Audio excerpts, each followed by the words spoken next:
Tennessee Williams, Le poulet tueur et la folle honteuse, 10-18, Une idylle dans le Mississippi, 1931-1932. Une bande de nègres était en train de construire une route au sud de Jackson, dans le Mississippi. Ils cassaient des pierres, et l'on entendait retentir le bruit sourd et monotone de leurs pioches. Un vent chaud soufflait par rafales, comme la respiration spasmodique de quelques monstres aux entrailles de feu tapis là-bas, de l'autre côté des champs de coton. Depuis les terres desséchées de la plaine, ils chassaient des tourbillons de poussière jaune sur le chantier, d'où s'élevaient les gémissements et les imprécations des hommes exténués. C'était la fin de l'après-midi. Le chef de chantier était un blanc, un géant irlandais, ruisselant de sueur, et le visage cramoisi, comme s'il venait de plonger la tête dans un bain de sang. Il avait caché sous une touffe d'herbe quelque part sur le haut de la route une flasque d'alcool de maïs, et, tout au long de la journée, il s'était traîné là-haut presque chaque heure pour boire un coup. Maintenant, il commençait à tituber, et, de sa voix épaisse, il lançait des insultes. Il houspillait ses hommes comme un démon fou. Eux ne répliquaient rien, ils ne le regardaient même pas. Chacun savait qu'il avait un jour, aux yeux de tous, défoncé le crâne d'un nègre qui avait osé lui répondre, et qu'il s'était fort bien sorti de cette affaire. Lourdement, ils se courbaient et se relevaient en rythme. Seul le poids de leur corps épuisé faisait se mouvoir leurs piques. Le chant chez les Noirs est presque aussi naturel que la respiration, mais de leur poitrine ne sortait plus maintenant qu'une faible plainte. Et pendant de longs instants, on n'entendait plus tout au long de cette route déchirante que le bruit de leurs pieds traînant dans la poussière et les jurons du chef blanc, le murmure du vent chaud dans le coton, le choc des pioches contre le roc, aussi lourd et monotone que le temps lui-même. Il se produisit alors une sorte d'événement, qui s'était produit déjà quelquefois mais qui avait toujours sur la troupe un effet saisissant. L'un des hommes jeta violemment sa pioche sur un tas de pierres. Il déchira sa chemise bleue jusqu'à la taille, exhibant la cambrure noire et luisante de sa poitrine, et, levant ses bras musclés très haut au-dessus de sa tête tendue vers le ciel, il poussa un cri sauvage comme le tonnerre. « You-ho! You-ho !» Le martèlement des pics cessa bruyamment, malgré les insultes et les menaces du chef blanc imbibé d'alcool.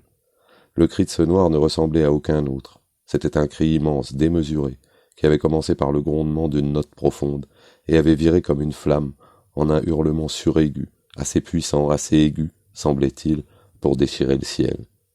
Un cri humain? Cela semblait plutôt la voix de cette exténuante terre du Sud, primitive, épique, tel un défi ou une prière lancée à la vie.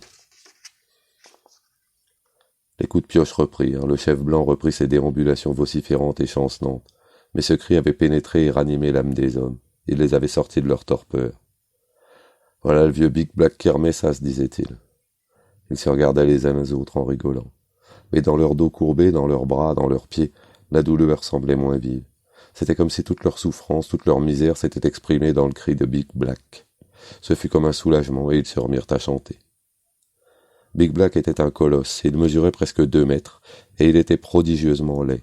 Sa grosse trogne ronde ressemblait à celle du nègre sur lequel on jette des balles pour gagner des poupées dans les foires. Dans ses épaules et ses bras de géant, il y avait plus de force pour soulever, tirer ou marteler que chez n'importe qui d'autre. Et il exultait à exercer sa puissance. Lorsqu'il hissait sur son épaule un poids énorme que le plus fort de ses compagnons aurait difficilement soulevé, ses yeux brillaient de triomphe, comme ceux d'un lutteur qui a projeté son adversaire au tapis. Il travaillait fébrilement. Pour Big Black, le travail était vraiment une nourriture, disait-on dans la bande. Et de fait, il engloutissait le travail comme s'il en était affamé, comme s'il ne pouvait jamais s'en rassasier. Quand il avait fini de casser son tas de cailloux, il bousculait son voisin et se mettait à casser le sien. C'est pour cela que le chef blanc, qui n'aurait jamais osé insulter ce gigantesque noir, le tolérait dans la troupe. Big Black n'était pourtant pas populaire parmi ses camarades, il était trop sauvage, trop étrange. Il savait à peine s'exprimer, il ne se mêlait jamais à leurs chants, ni à leurs blagues, il ne lançait jamais de plaisanteries grivoises, il n'allait jamais à la ville avec eux le samedi soir pour boire de l'alcool et voir les filles. Il ne poursuivait pas les cueilleuses de coton, il ne racontait jamais d'histoire après le travail, et il ne se vautrait jamais ventre à terre, dans cette poussière chaude et douce, en plaisantant sur l'amour de la vie après le dur labeur. Ce n'était qu'une énorme bête noire qui avait pris une forme humaine grotesque, et l'on n'entendait sa voix que lorsqu'il s'exprimait dans ses terribles hurlements. C'était maintenant le moment de rentrer. « C'est l'heure, fini pour aujourd'hui » vociféra l'Irlandais écarlate et complètement saoul. Il titubait. Il allait bientôt s'écrouler à l'ombre sur l'herbe d'un fossé et dormir quelques heures, en continuant à grogner comme un porc et à marmonner des insultes. Sa chemise bleue noircie de sueur se collait sur son torse rouge. Des mouches se posaient sur son cou nu, humide. de la couleur du sang, sur ses gros bras semblables à deux jambons roses, couverts d'une toison de poils blonds. Tout à l'heure, la nuit tomberait, rappelant que, sous la lune et les étoiles, une certaine fraîcheur peut encore exister sur cette terre torturée par le soleil. Il sortirait lentement de sa torpeur et il vomirait. Il s'extirperait enfin de son fossé herbeux et puant. Il partirait en titubant et commencerait à chantonner vaguement le long de la route. Il chercherait sous les buissons sa flasque d'alcool à moitié vide, vérifierait qu'elle est bien bouchée, puis il se dirigerait en chantant avec plus d'entrain vers sa Ford garée derrière un arbre abattu. Il la ferait démarrer avec la manivelle en jurant et en postillonnant furieusement. Enfin, il regagnerait la ville en chantant à tue-tête, zigzagant sur la route défoncée, projetant des nuages de poussière sous le clair de lune blanc. Et déjà, il penserait avec satisfaction à ce qu'il attendait à la maison, le gros dîner irlandais sur la nappe à carreaux de la table, et sa grosse irlandaise de femme dans son grand lit de cuivre. Oui, c'était la fin du travail, et les hommes noirs traversaient péniblement les champs plats et secs pour regagner la rangée de cabanes où ils étaient logés. Le chemin du retour était pénible, mais leur voix était puissante et joyeuse, car ils portaient en eux l'amour de la vie après le dur labeur. Au-delà des champs, ils sentaient déjà les odeurs du dîner. Les ramasseuses de coton se tenaient sur le pas de leur porte, des mains sur les hanches. Elles souriaient de toutes leurs dents blanches. Des bribes de chansons et de rires aussi libres que les oiseaux voletaient dans l'air. Ils entendaient aussi le grincement familier de la pompe à eau, les jappements joyeux des chiens sentant le retour de leur maître, le meuglement d'une vache, le gloussement affolé d'une poule qui tentait d'échapper aux mains de son bourreau. Après le flamboiement du soleil couchant, la lune blanche apparaissait déjà et commençait à se dorer. Demain, ce serait dimanche, et les banjos jouaient doucement. On pardonnait à la vie toutes ses offenses, elle irriguait le corps chaud des noirs, elle gagnait. Big Black ne rentrait pas avec les autres. Personne ne l'attendait là-bas. Et il savait qu'il fait plus chaud à l'intérieur des cabanes que sur le bord de la route. Et là-bas, il y avait l'odeur des corps en sueur, le grouillement de la friture. Trop de gens, trop de voix, et aucune ne s'adressait à lui. Il préférait rester seul, gigantesque silhouette noire, bête noire dans sa grotesque forme humaine. Il cheminait péniblement le long de cette route. Où allait-il? Lui-même ne le savait pas, il continuait à marcher. Il passa devant la Ford du chef blanc, derrière l'arbre abattu, devant un panneau métallique rouillé, vantant un flacon de médicaments, devant le cadavre d'un chat, tué par des chiens, au fond d'un fossé, devant un pneu de voiture complètement lisse et déchiré. Il marchait toujours, et parvint à un pont de bois qui traversait une petite rivière. Un peu plus haut, il aperçut une butte boisée. Le soleil n'avait pas encore disparu, ni rien perdu de sa chaleur. Il se sentait fatigué après ses frénétiques efforts sur le chantier. Il pensait qu'il ferait bon s'étendre à l'ombre, peut-être se baigner dans la rivière. Il n'était plus qu'à quelques centaines de mètres du bosquet, et lorsqu'il l'atteignit, l'ombre était délicieuse. Il se jeta sur le sol au milieu des broussailles. Il gémit et s'étira, ferma ses yeux brûlants. Non, il était trop fatigué pour se baigner dans la rivière. Trop fatigué. Il allait sombrer dans le sommeil quand il entendit soudain, non loin de lui, le bruit d'un plongeon dans la rivière. À travers les feuillages et les branches enchevêtrées, il aperçut d'abord l'éclair de deux bras blancs qui surgissaient au-dessus de la surface de l'eau. D'un mouvement rapide mais sans faire de bruit, il se dressa sur ses pieds et ses mains. Comme un grand animal noir, il resta ainsi tapi derrière les buissons, à observer cette fille nue qui se baignait là, un peu plus haut dans la rivière. Le soleil qui déclinait lentement dessinait sur l'eau des stries de lumière et d'ombre. La jeune baigneuse apparaissait, disparaissait, surgissait de nouveau. Il apercevait tantôt un bras, tantôt une épaule et parfois son visage tout entier. Elle plongea à un moment dans une eau peu profonde, offrant la vision fugitive de son corps blanc, qui décrivait les courbes sinueuses sur l'eau brune de la rivière et sur qui la lumière se jouait comme sur de l'ivoire humide. Big Black tremblait. Ses yeux d'animal brillaient, son esprit travaillait lentement mais de façon précise. Elle était seule, elle était très jeune, presque encore une enfant. Elle devait venir du campement des pauvres blancs, installés sur l'autre rive. Il ne ressentait plus rien de ses douleurs fébriles. Il se sentait reposé, étendu par l'excitation.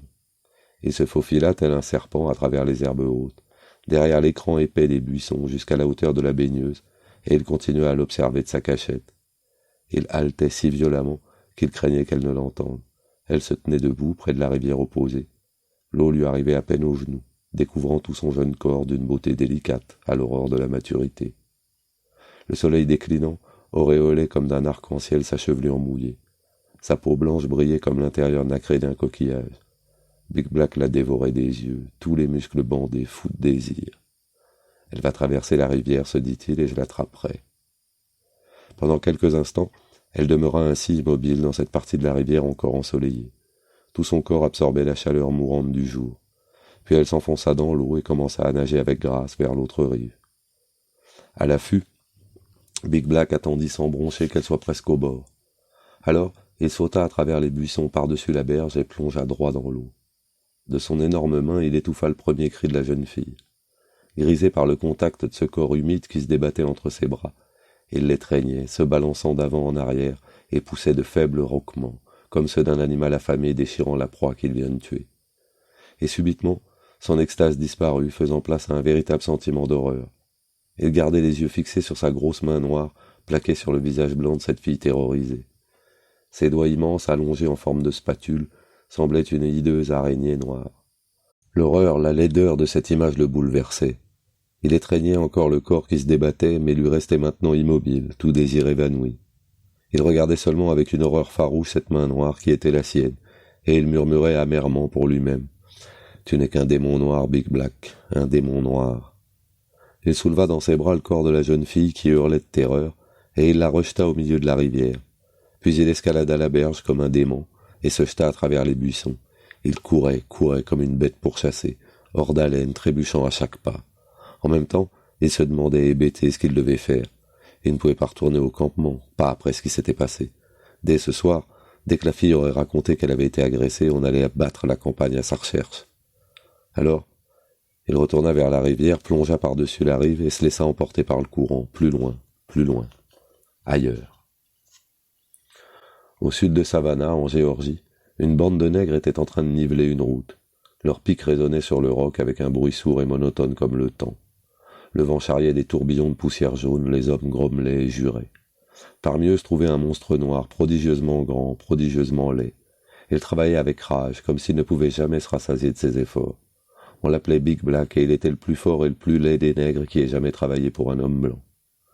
Big Black s'arrêta un instant pour cracher sur son tas de cailloux. Il prit le temps de regarder ce jet de salive jauni par le tabac, qui dégoulinait sur la surface blanche des pierres. Déjà des mouches s'abattaient dessus. C'était laid. La laideur même. Alors une autre image lui traversa l'esprit et le tortura. L'image d'une énorme main noire, comme une gigantesque et hideuse araignée, agrippée sur le blanc visage d'une jeune fille. La laideur s'emparant de la beauté. Cette beauté qui ne peut jamais être saisie. Big Black déchira jusqu'à la taille sa chemise bleue et cambra son énorme poitrine noire. Il brandit les deux bras au-dessus de sa tête et émit un cri étrange, sauvage et strident. « You-ho, you-ho » Cela commençait par le grondement d'une note profonde, puis cela virait comme une flamme en un hurlement suraigu, assez puissant, assez aigu, semblait-il, pour déchirer le ciel. C'était un cri primitif, épique, tel un défi ou une prière lancée à la vie. Le martèlement des pics cessa brusquement. Quelques hommes au visage d'ébène humide se regardèrent en ricanant. « Voilà le vieux Big Black qui remet ça, dirent-ils. » Après quoi, ils entonnèrent un chant. Traduit par Maurice Ponce.